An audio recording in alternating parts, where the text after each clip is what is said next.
Hello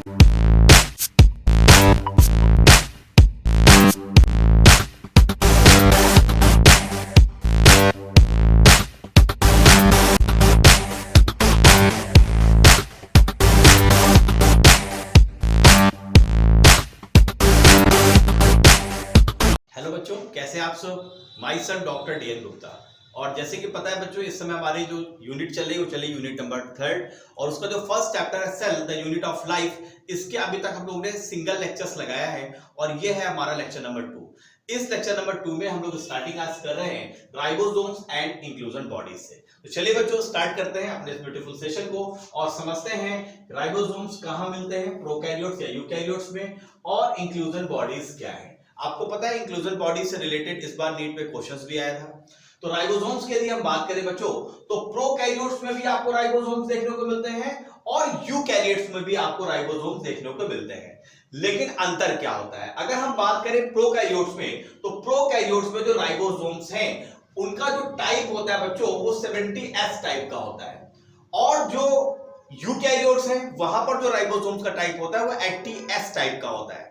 तो 70S ribosome मुख्यतः दो यूनिट से मिलकर बना होता है। पहला होता है बच्चों 50S और दूसरी यूनिट है हमारी 30S।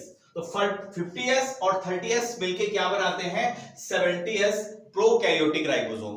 जबकि यूकैरियोट के केस में आप देखेंगे तो वहां पर 60S plus 40S is equal to होगा 80S राइबोसोम्स का टाइप। पहला पॉइंट। सेकेंड पॉइंट क्या कहता है कि जो राइबोसोम्स है बच्चों वो किसके साथ एसोसिएटेड होते हैं प्रोकैरियोट्स के केस में? तो प्लाज्मा मेम्ब्रेन के साथ एसोसिएट होते हैं।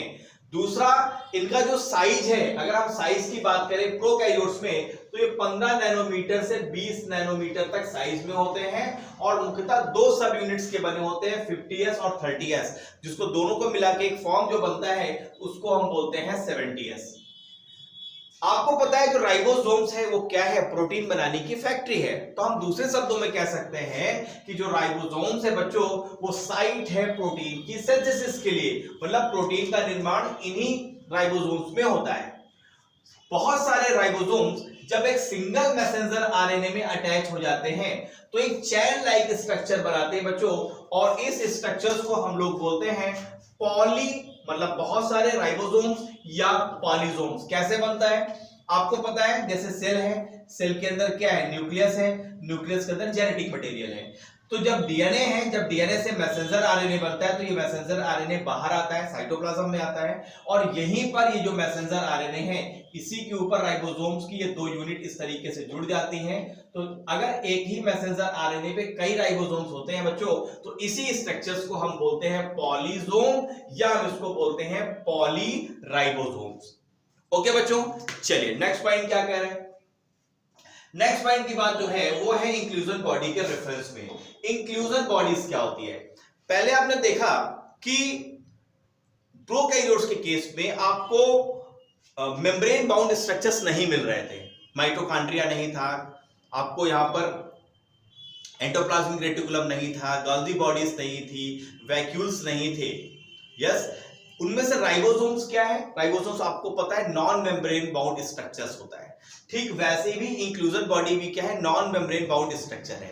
लेकिन यदि इंक्लूजन बॉडीज की बात करें बच्चों, तो एक्चुअली क्या होता है कि प्रोकैरियोटिक सेल के केस में जो रिजर्व मटेरियल होता है, रिजर्व जो फूड मटेरियल होता है, या कह लीजिए रिजर्व जो मटेरियल होता है वो स्टोर्ड होता है साइटोप्लाज्म में इंक्लूजन बॉडीज के फॉर्म में। मतलब इंक्लूजन बॉडी के फॉर्म में प्रोकैरियोटिक सेल्स के अंदर आपको रिजर्व मटेरियल देखने को मिलता है। ये जो है not bound by any membrane, ये स्ट्रक्चर किसी भी मेम्ब्रेन के द्वारा बाउंड नहीं होते हैं। नेक्स्ट पॉइंट क्या कह रहे हैं?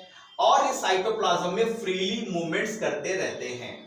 एग्जाम्पल क्या है? जैसे फॉस्फेट, किसके? ग्रेन्यूल्स के phosphate, cyanophycean granules, glycogen granules, ये सब क्या है बच्चों? इंक्लूजन बॉडीज के एग्जाम्पल हैं। और आपको पता है इंक्लूजन बॉडी से रिलेटेड क्वेश्चंस आया था। गैस वैक्यूल्स जो होती है बच्चों वो आपको blue green and purple and green photosynthetic bacteria में देखने को मिलते हैं। तो इस तरीके से हम लोग ने कंप्लीट किया राइबोसोम्स, इंक्लूजन बॉडीज। और नेक्स्ट अब हम लोग अभी तक जो हम लोग ने स्टडी किया बच्चों वो किया था प्रोकैरियोटिक सेल की, और अब हम स्टडी स्टार्ट करेंगे यूकैरियोटिक सेल की। चलिए बच्चों पेज को थोड़ा सा ऊपर लेते हैं और स्टार्ट करते हैं यूकैरियोटिक सेल से। हमारी एनसीईआरटी यूकैरियोटिक सेल्स के रेफरेंस में क्या कहती है, जरा सबसे पहले हम लोग इसको देख लेते हैं।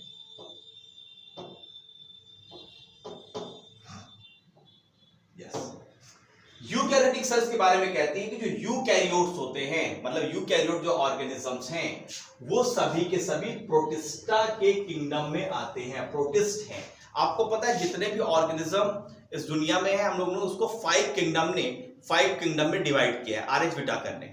5 किंगडम कौन कौन से? मोनेरा, प्रोटिस्टा, प्लांटी, फंजाई और animalia.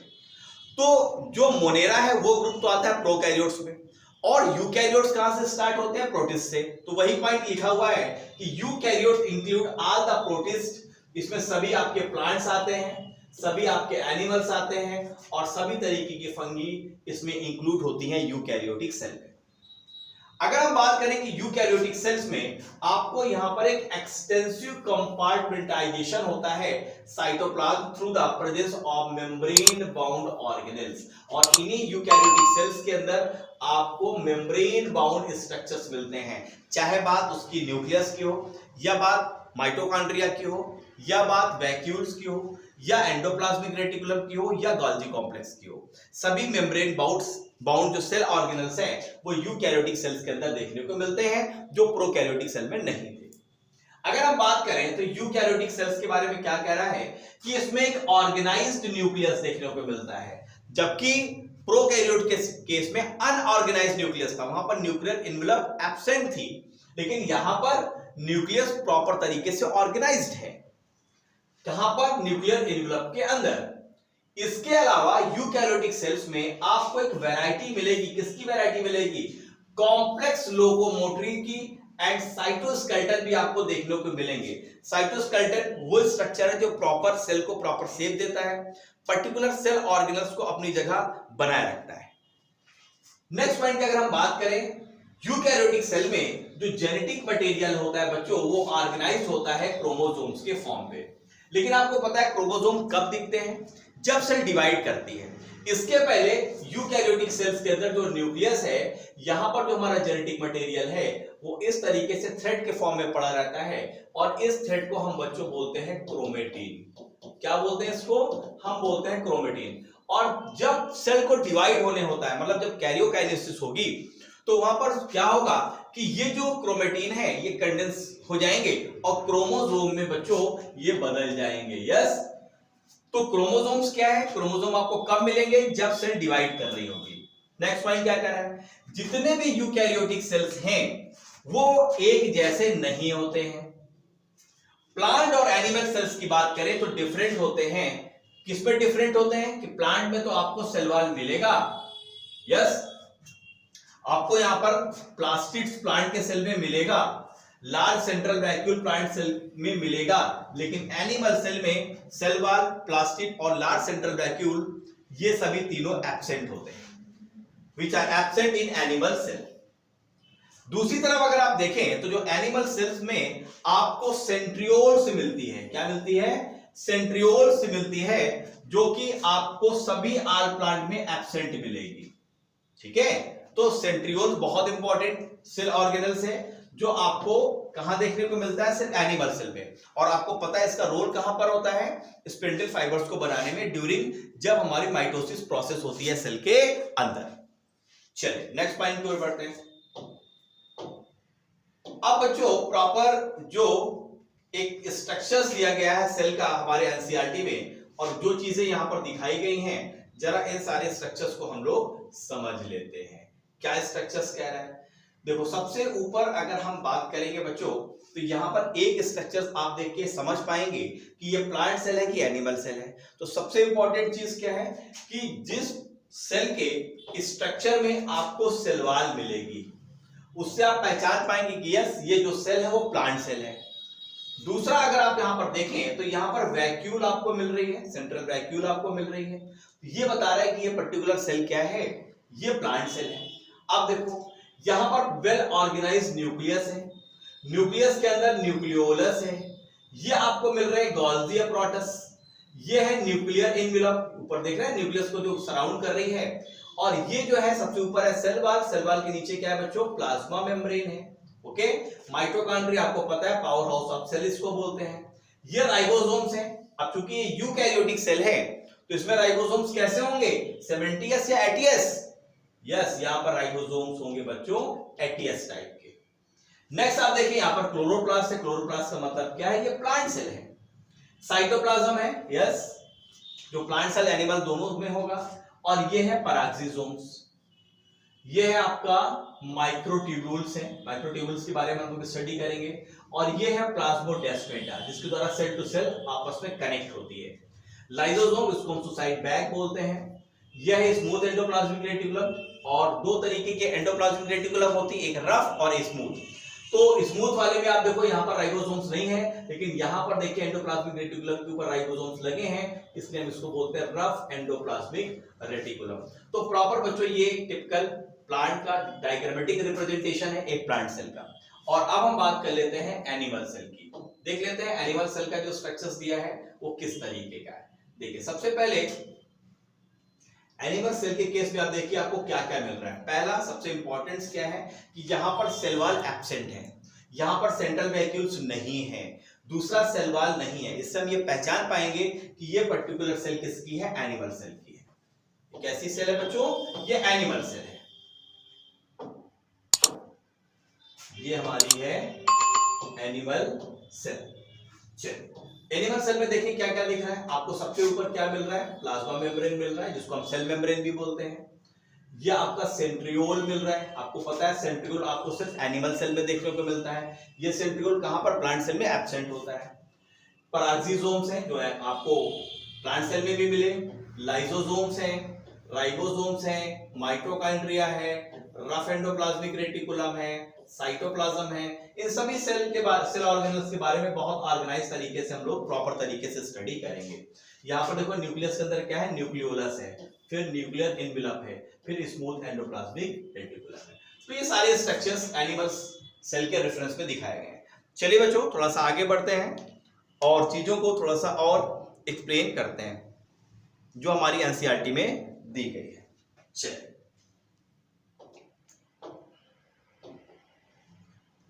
yes, let us now look at individual cell organelles to understand their structure and function। तो सबसे पहले सेल ऑर्गेनल्स में बच्चों हमें सबसे पहले किसकी स्टडी करनी है, हमें स्टडी करनी है सेल मेम्ब्रेन की। चलिए सेल मेम्ब्रेन का प्रॉपर, सेल मेम्ब्रेन को हम लोग क्या बोलते हैं, प्लाज्मा मेम्ब्रेन भी बोलते हैं। और ये जो प्लाज्मा मेम्ब्रेन है वो कॉमन है एनिमल सेल में भी और प्लांट सेल में भी। तो यदि आप इसके स्ट्रक्चर पे बच्चों ध्यान दें तो आपको देखो यहाँ पर ये प्रॉपर पूरा स्ट्रक्चर्स दिखाया गया है। यस, और फ्लूइड मोज़ेक मॉडल है प्लाज्मा मेम्ब्रेन का, जो कि आपको पता है प्लाज्मा मेम्ब्रेन की स्ट्रक्चर्स को समझाने के लिए जो आज की डेट में सबसे जो एक्सेप्टेड मॉडल है बच्चों वो फ्लूइड मोज़ेक मॉडल ही है। यस, जो प्लाज्मा मेम्ब्रेन के प्रॉपर स्ट्रक्चर्स को बताता है। यहाँ पर आप देखेंगे लिपिड्स की बाइलेयर है, यहाँ पर प्लाज्मा मेम्ब्रेन को बना रही है, ये इंटीग्रल प्रोटीन है। चलो इसके बारे में जो जो चीजें पहले लिखी हुई हैं उसके बारे में हम लोग बात कर लेते हैं। तो पूरी की पूरी जो प्लाज्मा मेम्ब्रेन किसकी है, फास्फोलिपिड की बाइलेयर है। यस, चलिए सबसे पहले अब हम लोग इससे रिलेटेड जो चीजें एनसीईआरटी के इस पैराग्राफ में दी गई है बच्चों, इन सारे पॉइंट्स को हम लोग समझते हैं। चलिए सबसे पहला पॉइंट क्या कह रहा है कि जब आप डिटेल स्ट्रक्चर्स देखोगे किसका, मेम्ब्रेन का, सेल मेम्ब्रेन का, तो आपको क्या क्या देखने को मिलेगा। Detail structure of the membrane was studied by, कब स्टडी करी गई, जब इन्वेंशन किसका हो गया, इलेक्ट्रॉन माइक्रोस्कोप। आपको पता है इलेक्ट्रॉन माइक्रोस्कोप के पहले जो हमारे पास माइक्रोस्कोप था उसमें प्रॉपर तरीके से हम सेल के अंदर उपस्थित जो सेल ऑर्गेनल्स हैं उनके प्रॉपर स्ट्रक्चर्स को हम नहीं समझ पाए थे।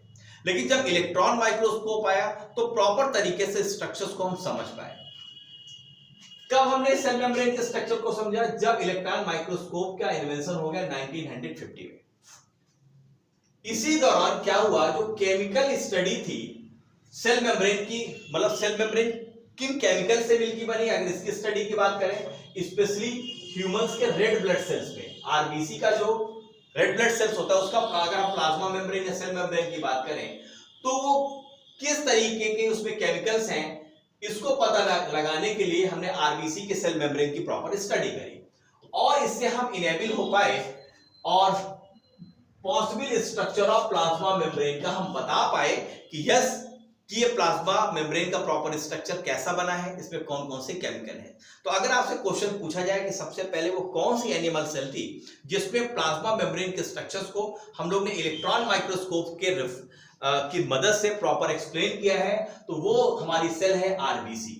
इंपॉर्टेंट क्वेश्चन यहां से बन सकता है। सेकंड पॉइंट क्या कहता है, ये जो स्टडी थी ये शो करती थी कि जो सेल मेम्ब्रेन है वो मुख्यतः किसकी बनी हुई है, लिपिड्स और प्रोटीन्स की बनी हुई है। दो कॉन्स्टिट्यूएंट इंपॉर्टेंट है, पहला लिपिड और दूसरा प्रोटीन, और इसी को मिला के हम बोल देते हैं फास्फोलिपिड। ओके बच्चों, तो हम लोग ने जो फास्फोलिपिड देखा उसमें क्या है, लिपिड और प्रोटीन है।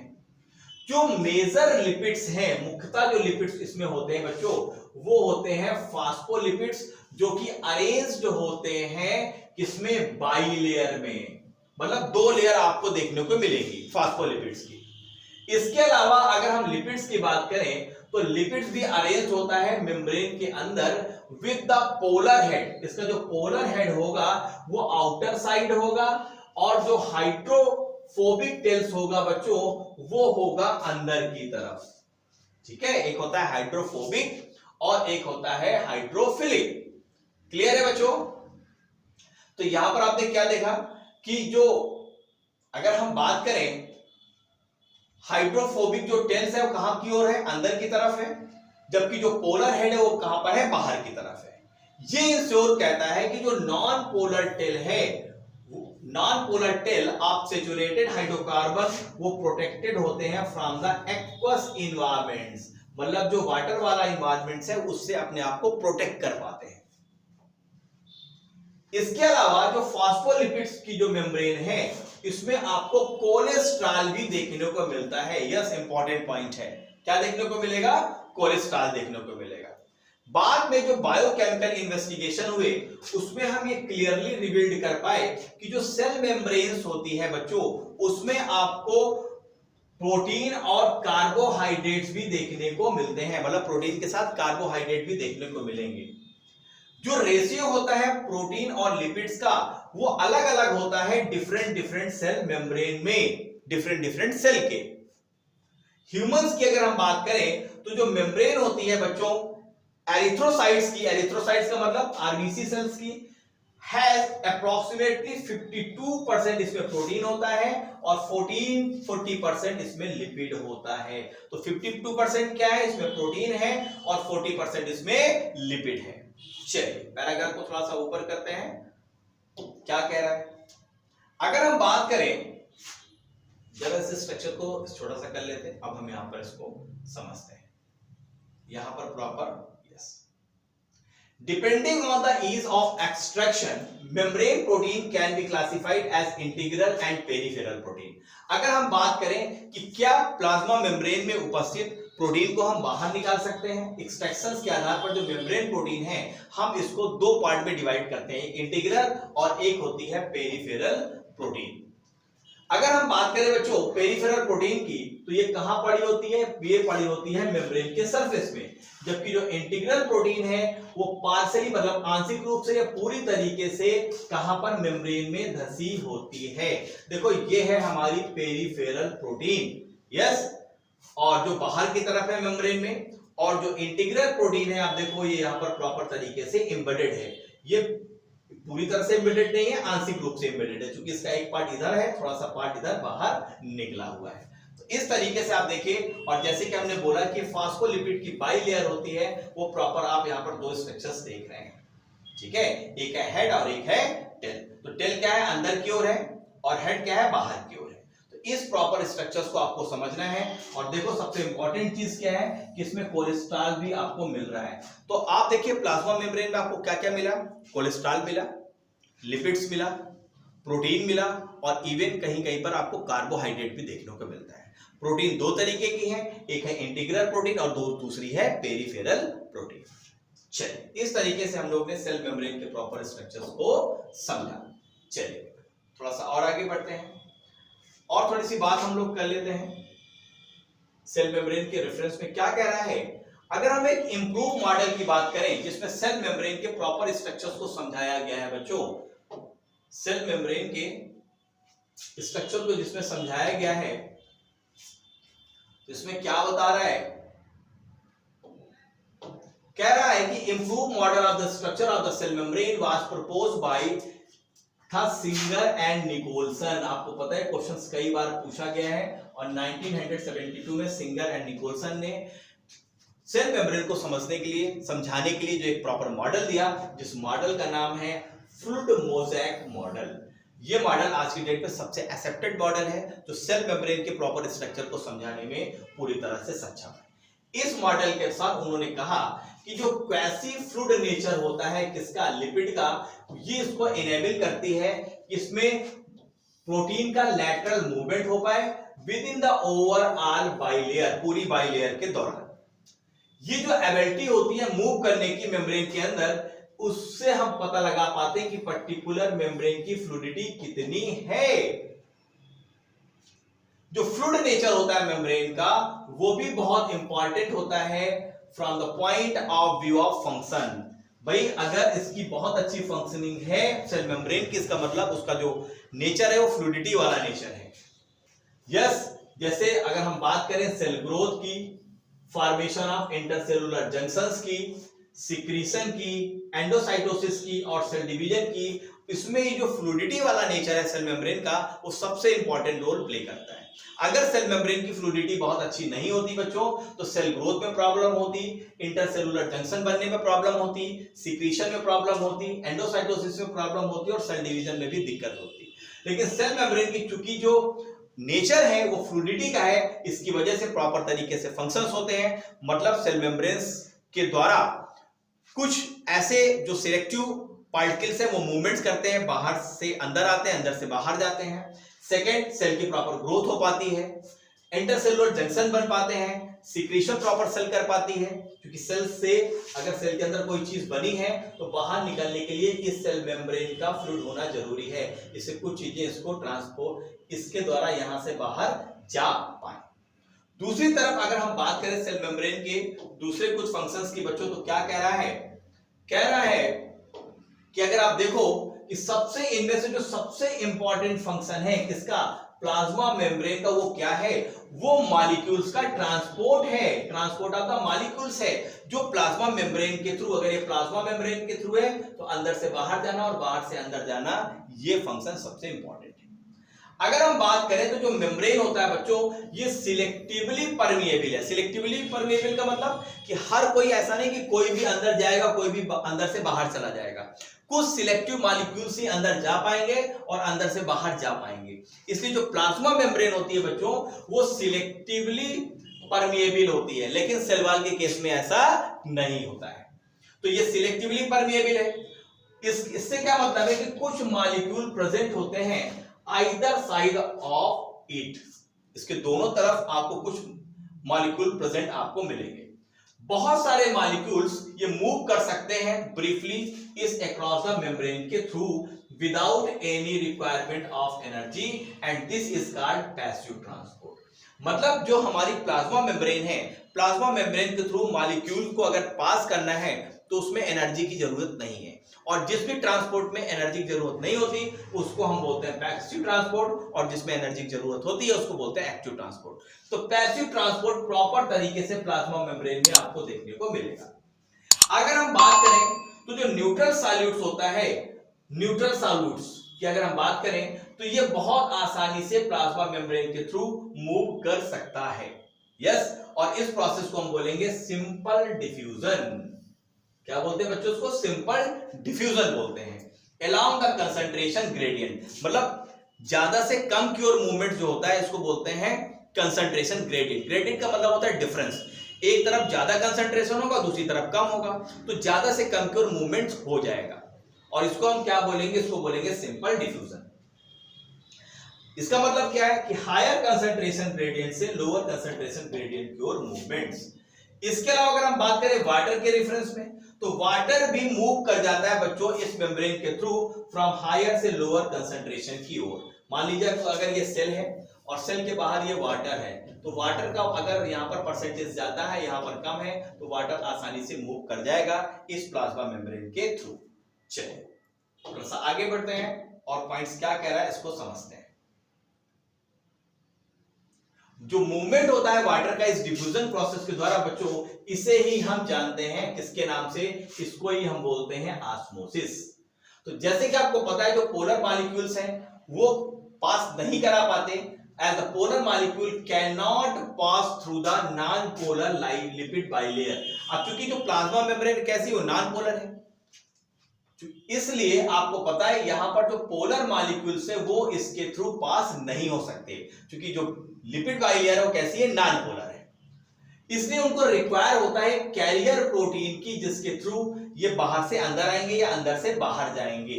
यस, और ये जो कैरियर प्रोटीन होते हैं बच्चों, वो आपको कहां पर लगे होते हैं, इसी प्लाज्मा मेम्ब्रेन के प्रॉपर स्ट्रक्चर्स में लगे होते हैं, और यही फैसिलिटेट करते हैं इनके ट्रांसपोर्ट को अक्रॉस द मेम्ब्रेन, बाहर से अंदर आना और अंदर से बाहर जाना। अगर हम बात करें कि कुछ ऐसे आयंस हैं या मॉलिक्यूल्स होते हैं जो ट्रांसपोर्टेड होते हैं इस सेल मेम्ब्रेन के through against their concentration gradient, तो ऐसे मॉलिक्यूल्स क्या होते हैं, लोअर से हायर कंसंट्रेशन ग्रेडियंट्स की ओर मूवमेंट्स करते हैं। जैसे अगर हम बोले ये सेल है और यहां पर कोई मॉलिक्यूल का कंसंट्रेशन बाहर कम है लेकिन यहां ज्यादा है, फिर भी ये मॉलिक्यूल्स इसके अंदर आ सकता है, मतलब इस तरीके का मूवमेंट्स क्या है, अगेंस्ट कंसंट्रेशन ग्रेडियंट है, तो यहां पर क्या होगा, एनर्जी की जरूरत होगी।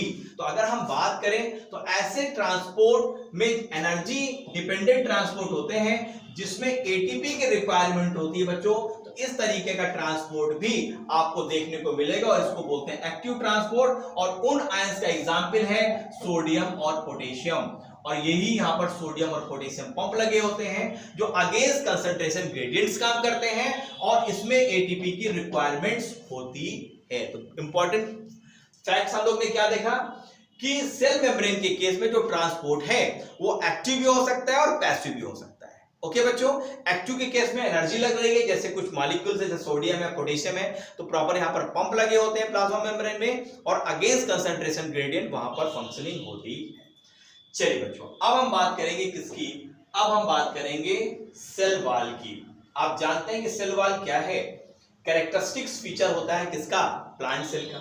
तो अगर हम बात करें तो बैक्टीरिया में भी आप प्रॉपर सेल वॉल देख रहे थे, लेकिन वहां की सेल वॉल में क्या था, पेप्टिडोग्लाइकेन की बनी थी, लेकिन प्लांट सेल में देखेंगे सेल वॉल किसकी बनी होगी, सेलुलोज की बनी होगी। तो अगर आप याद करो तो ये जो एक नॉन लिविंग रिजिड स्ट्रक्चर्स आपको देखने को मिलता है बच्चों, इसे ही हम बोलते हैं सेल वॉल। यस, जो कि आउटर जो प्लाज्मा मेम्ब्रेन के जस्ट ऊपर की ओर होता है, चाहे हम बात फंगी की कर लें या प्लांट्स की कर लें या हम बैक्टीरिया की बात कर लें। तो सेल वॉल सिर्फ शेप ही नहीं देता सेल को, इसके अलावा ये सेल को प्रोटेक्ट भी करता है, मतलब सेल को प्रोटेक्शन भी देता है from mechanical damage and infection से। इसके अलावा सेल वॉल क्या हेल्प करता है, सेल टू सेल इंटरएक्शन। अगर ये दो सेल हैं तो दो सेल्स के बीच में आपस में इंटरएक्शन कराने का काम भी सेल मेम्ब्रेन करेगा। Yes, and provide barrier to undesirable macromolecules, और ऐसे मॉलिक्यूल्स जो सेल के अंदर नहीं आते उससे भी सेल को प्रॉपर बचाता है कि अनडिजायरेबल मॉलिक्यूल भी सेल के अंदर ना आए, उससे भी प्रोटेक्शन देता है। अगर हम एल्गी की बात करें तो एल्गी में भी आपको सेल वॉल देखने को मिलती है, क्योंकि एल्गी कहां पर आती है, प्लांट्स के कैटेगरीज में आती है।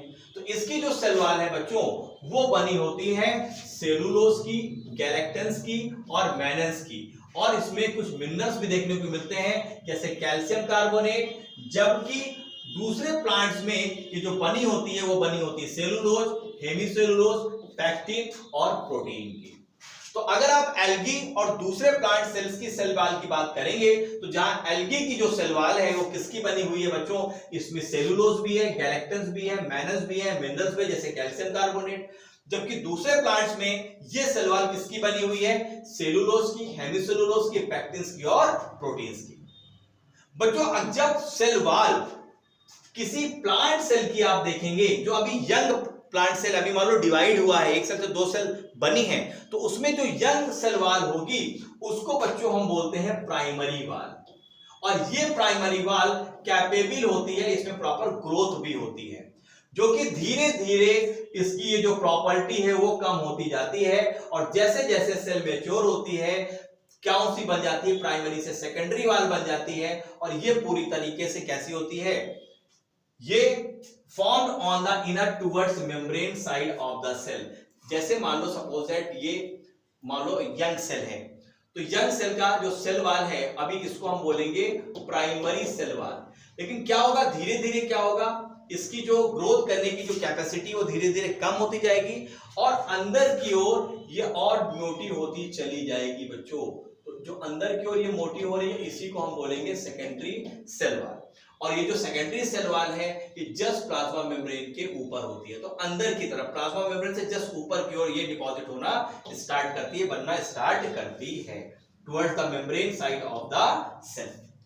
जो मिडिल लैमेला होता है बच्चों वो एक लेयर है जो मुख्यतः किसकी बनी होती है, कैल्शियम पैक्टेट की बनी होती है, जो कि होल्ड करती है या ग्लू करती है, चिपकाती है जो डिफरेंट नाइबरिंग सेल्स होती हैं आपस में। जैसे 2 सेल्स हैं तो 2 सेल्स के बीच में एक लेयर होती है जिसको हम लेयर को बोलते हैं मिडिल लैमेला, और ये मिडिल लैमेला बनी होती है कैल्शियम पैक्टेट की, जिसका काम है 2 सेल्स को बहुत अच्छी तरह से चिपका देना, ग्लू की तरह काम करती है। और जो सेल वॉल है और जो मिडिल लैमेला है ये ट्रेवर्स हो सकती है बाय प्लाज्मोडेस्माटा, और ये जो 2 सेल्स के बीच में ये जो आपको मिडिल लैमेला देख रहे हैं और सेल वॉल देख रहे हैं, इसके थ्रू एक स्ट्रक्चर जाता है जिसको बोलते हैं प्लाज्मोडेस्माटा, जो कनेक्ट कराता है 2 सेल वॉल के साइटोप्लाज्म को आपस में। तो इस तरीके से बच्चों हम लोग ने समझा कि सेल वॉल का प्रॉपर स्ट्रक्चर क्या होता है, एल्गी की सेल वॉल किसकी बनी है, प्लांट सेल की किसकी बनी है, इसमें कैसे फंक्शंस आपको देखने को मिलते हैं, प्राइमरी सेल वॉल और सेकेंडरी सेल वॉल क्या है, इसको भी हम लोग ने प्रॉपर तरीके से समझा। अब हम नेक्स्ट हम बात करते हैं बच्चों, नेक्स्ट हम बात करेंगे किसकी, एंडोमेम्ब्रेन सिस्टम की। तो बच्चों ये एंडोमेम्ब्रेन सिस्टम के बारे में हम लोग पढ़ेंगे नेक्स्ट सेशन में।